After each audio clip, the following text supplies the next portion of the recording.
The show where there are no penalties, nothing is offside, and everything is fair game. This is The Gloves Are Off.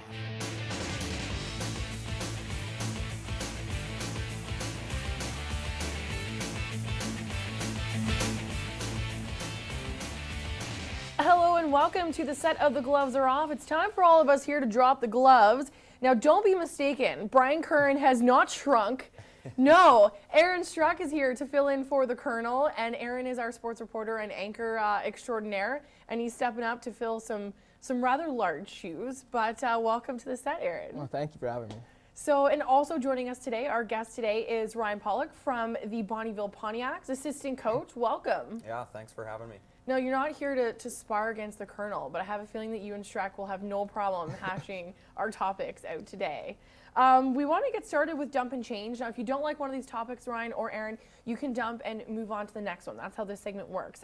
First up, though, I want to talk about sort of this moving on phase in the Junior Hockey League, because everybody's probably, I don't know, maybe some of the players are out and about enjoying themselves in their hometowns now because the season is over and done with. But a lot of your players, anyways, have the chance to move on and take their game to the next level, the collegiate level. So can you kind of fill us in with a little bit of that and how that makes you feel anyways as a coach? Yeah, no doubt. Life definitely changes for a lot of players at this time of year when they age out.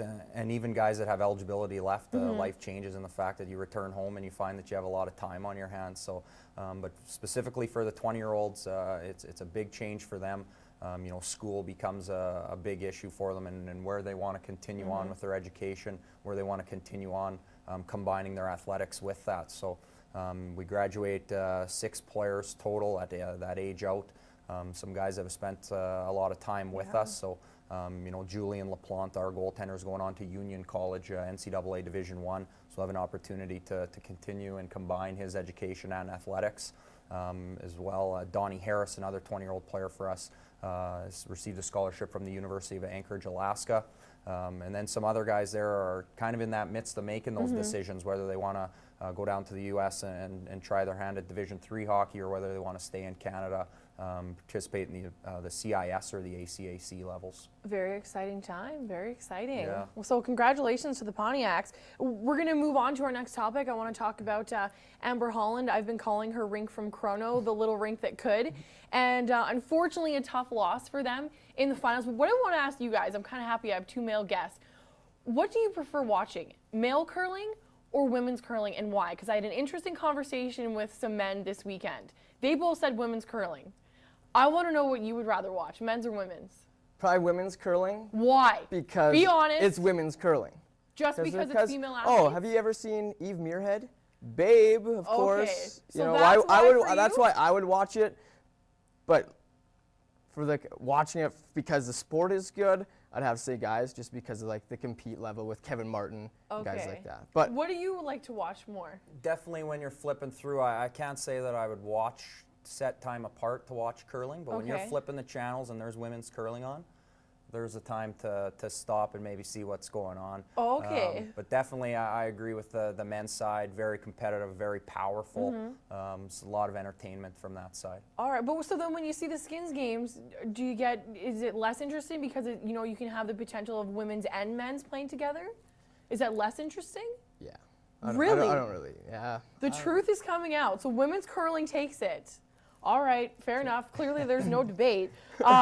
We'll move on now. I want to talk a little basketball. Final Four. This was an interesting number that I found. I think out of 6 million brackets that were filled out, 2 had the Final Four. Correct, 2.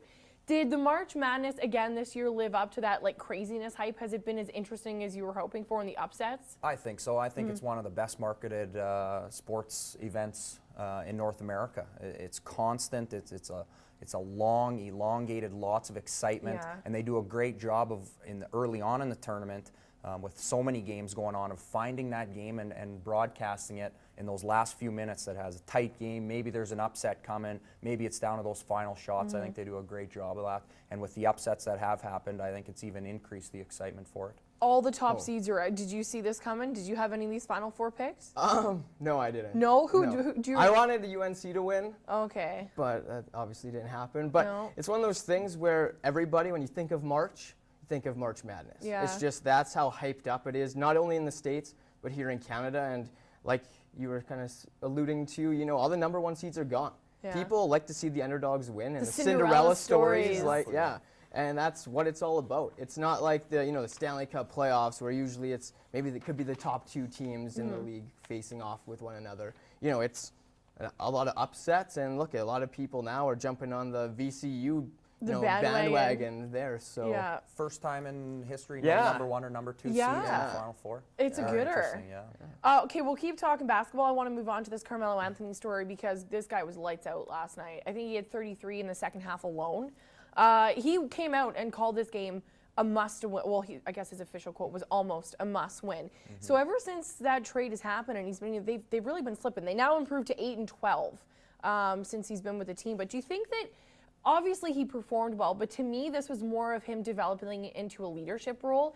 Is that how you guys kind of see him now developing with Stoudemire obviously being there, but kind of taking the back seat to him? Do you think now this is sort of Carmelo, you know, transgressing into that leadership role on this team? I want to say he's always had that leadership. Okay. When he was in Denver, I want to say he was the leader there. Coming into New York, obviously Amari was the guy this year, and he was leading the team. It seems like he's kind of taking the back seat. He's, you know, Carmelo's the one that gets all the attention now since he's come over. Right. They started off well, and then they've slipped. And look at Denver.